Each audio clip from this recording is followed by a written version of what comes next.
અમીરગઢ તેમજ રેલવે પોલીસને મોટી સફળતા મળી છે. જિલ્લા એસપી અક્ષયરાજ મકવાણા અમીરગઢ પહોંચ્યા. લૂંટનો આરોપી પકડતા જિલ્લા પોલીસ વડાનું ગામ લોકોએ સ્વાગત કર્યું હતું.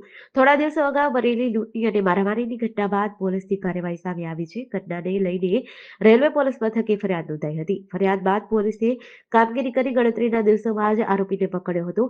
જિલ્લા SP Akshayraj Makwana, railway police KP Gadhvi, Amirgadh PI SK પરમારનું સ્વાગત કરાયું હતું. ચાંદની ચોકથી નવીન બનેલ આઉટ પોલીસ સ્ટેશન સુધી એસપીએ લોકોની સાથે જઈ પોલીસ સ્ટેશનનું નિરીક્ષણ કર્યું.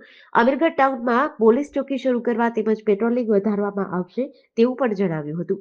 પોલીસની સુંદર કામગીરી માટે લોકોમાં ખુશી જોવા મળી હતી. થોડા દિવસો પહેલા અમીરગઢ પોલીસ વિસ્તારમાં આવેલા જે પોલીસ જે રેલવે પોલીસ છે તેની હદની અંદર એક લૂંટનો બનાવ બનેલો હતો.